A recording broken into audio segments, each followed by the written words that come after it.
What's up with Lies of P? The game was developed and published by NeoWiz. You are a puppet, created by Geppetto, who's caught up in a web of lies, with unimaginable monsters and untrustworthy figures standing between you and the events that have befallen the world of Lies of P. If it wasn't totally obvious, the game is a take on the world of Pinocchio, but flips it on its head. Key characters, areas, ideas, key moments, and some other stuff are loosely based on that story. But in almost every other way, the game is mainly inspired by Sekiro and Bloodborne, but also takes things from Dark Souls. In some shameless ways, it's a clone, but it's a great game that borrows some of the stronger aspects. We've seen other Souls-like games before, like Steel Rising, The Surge, Darksiders 3, but not like this. Lies of P takes a bunch of things that are only seen in From's games.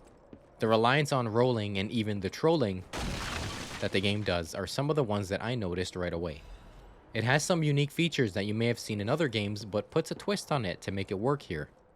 Like the Legion Arm, Fable Arts, Grinder, Wishstone, Coin Tree, P-Organ, among other things, some of which I'll be circling back to. It also chooses to borrow things that aren't so good, one of which being something that I absolutely hate, and it's your weapon hitting the wall, especially since it doesn't affect any other character in the game, while you're also incentivized to focus on the timing, positioning, resource management, and all the other new mechanics that the game introduces. This is the equivalent of your belt loop getting hooked on a doorknob. Your weapon hitting the wall can make a good run bad and a bad run even worse. You know how in Dark Souls that little blue thing shows up randomly and starts scurrying away from you? That's also here, with the different colors of butterflies. Some will give you weapon upgrade items, as you'd expect, but others may give you even better goodies. The Legion arm is basically the same as the prosthetic arm from Sekiro. It can be swapped out for other types, and you can upgrade the ones that you like the most. They also sit under the hierarchy of motivity versus technique, which is this game's version of strength versus dexterity, so it may suit your build better to be using a certain Legion arm over another. Some arms will be given to you as you play, but most will need to be crafted. They can have an elemental type tied to them, like fire or electricity. There are even ones that give you mobility, or let you hunker down and do damage at a distance, so there's bound to be one that fits your preferred playstyle. The main differences with Lies of P and other Souls games are mainly quality of life improvements, which are small changes that make some aspects of the game easier to understand. First off with the Ergo, which is the souls of this game. In From's games, usually your souls will drop wherever you died, even in boss rooms, so you must keep attempting that boss to be able to save your souls gathered, your only other option being to use a homeward bone. Ergo lost during a boss fight is left right outside the boss door, so if you decide you want to run some errands before attempting it again, you can just go to the door and get all your Ergo back. Another nice touch with the Ergo is that if you die with a substantial amount of it, obviously it'll be left where you perished. But if you were trying to return and collect it and die again, you don't lose it all. About half of the previous uncollected Ergo will be at your new death spot. When at the screen to level up, at the bottom where it shows your current Ergo and the amount you need for the next level, underneath that has some useful information. It shows you how much Ergo you have in your bag, in the form of the Ergo chunks and whatnot, the consumable items. That total is right there. You'll know if you have enough stored to consume and level up even more. Let alone that each of the Ergo consumables clearly shows you how much Ergo that it will give you. Souls games are known for being vague with their item descriptions and with how many souls each of the consumables are actually worth. Speaking of leveling up, you may notice that sometimes the total amount of Ergo in the top right corner can be either blue or white. It's almost always white until you hit the required amount to level up, and then it'll turn blue. It's a nice touch. Side quests aren't new to Souls games either. If anything, some people might not even be aware that these games have them. I think the reason for this is because the quest giver is so vague, so you aren't sure if they're just sharing information with you or asking you to do something for them. Let alone that there's never a quest marker or clear directions on what to do. This game is very different in that regard.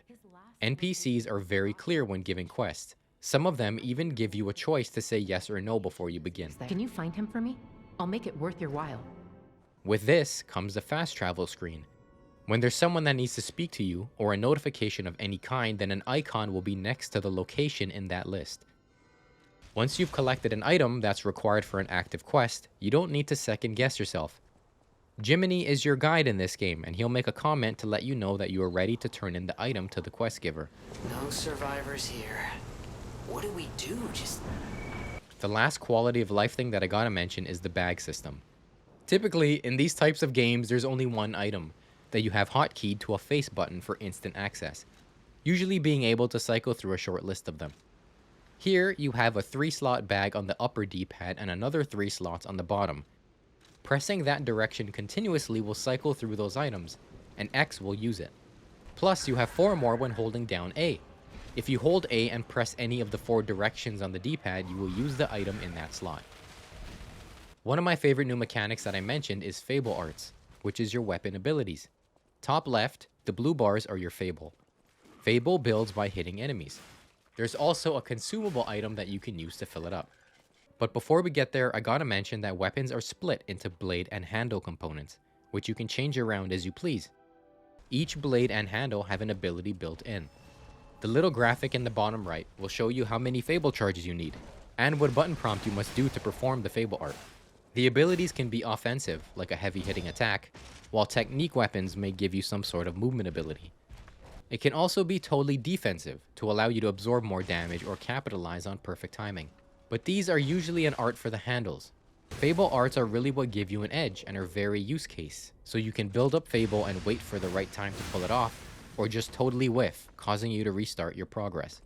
This really reminded me of Monster Hunter, how most weapons have a unique set of abilities, like the glaive can launch you in the air, or the charge blade can keep a heavy attack stored. One thing I want to mention about the Fable that I really like is that when you return to your death spot, you don't just get your ergo back, but you also get your previous Fable progress. The P organ at first I thought was a skill tree, but it's not. The P organ upgrade gives you the ability to enhance different aspects of your playstyle.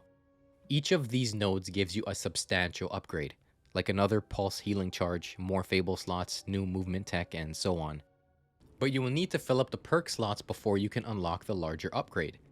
These smaller perks fall under attack, survival, ability, and item. They are small upgrades, like increase the Fable attack damage, gain more ergo for killing enemies, and stuff like that. As you upgrade the P organ, it'll unlock larger upgrades and become more useful, but also require more perks to unlock. And you unlock each perk by using an item called quartz, and you can find them by exploring environments and killing side bosses. Okay, the weapon durability is a short one because this is an old Dark Souls thing. Most games have gone away from durability altogether. Above your Fable Arts is a white bar that shows your weapon durability, and it can be sharpened by using the grinder. It's free to use, but it takes a couple seconds to fully restore. Attacking, blocking, and decay can lower the durability of a weapon, but for most of the game it's really a non-issue. Something unique about the grinder is having the option to equip a grindstone, which is a free attribute that you can put on your weapon temporarily, like fire, acid, electricity, decay, or other benefits like increase your guard performance, higher crit damage, or buff your stagger ability. You can buy different grindstones and swap them out at a Stargazer, and each time that you visit a Stargazer, it resets the grindstone, allowing you to use it again. Speaking of elemental attacks, there are the normal ones you've seen before, like the ones I just listed, but I have an issue with some of them. First off, they're divided into 2 sections, being regular and special attributes. Regular ailments include fire, electric shock, decay, and corruption, while special ailments include shock, break, and disruption. Did you notice it? The game uses the term shock for 2 of them under separate categories. One is for electricity and the other one is not. NeoWiz should have distinguished these a bit more, especially since there are items that remove ailments and increase resistance to them. This mainly got me confused during a late game boss that inflicts the special shock, but parts of his body look electrified. I used the wrong potion and it went to waste. A positive with the elements are some new ones that I haven't seen before and unique to this universe, like decay, corrupt, break, and disruption. The way some of them work aren't new, but the presentation of them is. Corrupt and decay look visually similar, but I don't think any enemy has a corrupt attack. I only remember seeing it in the pools of poison that you come across. Each element has a way that it would affect you. For example, decay chips away at your health a bit, but it also decays your weapon, so its durability will slowly drop. Electricity will constantly drop your Fable, which prevents you from doing Fable attacks, while shock will impact your stamina. Meanwhile, disruption is the slowest to fade away, but also soon as it fills up, it instantly kills you. Basically frenzy. I have some notes that I couldn't fit anywhere else, so I'll put them here.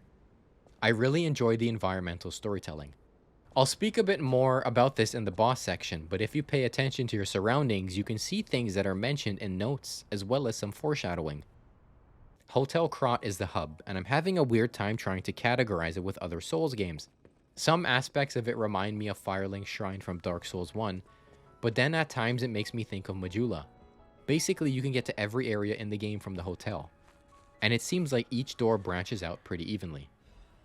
Eugenie is the blacksmith in the game, and I noticed that she has a little woodpecker here.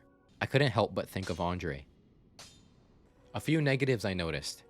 There's quite a lot of visual hiccups, like texture popping, lighting changes, and even objects being called while you can still see them. It's a little immersion breaking, and it happens more often than you might think. Another one is the footsteps. This bothered me more than I'd like to admit. The surface you're walking on doesn't always match the sound of your footsteps. This is probably common in other games, but since your footsteps are so loud in Lies of P, it's extremely obvious. Another aside from that, there are 3 carpets upstairs in the hotel. 2 of them play the right muffled footstep sound, and 1 of them does not.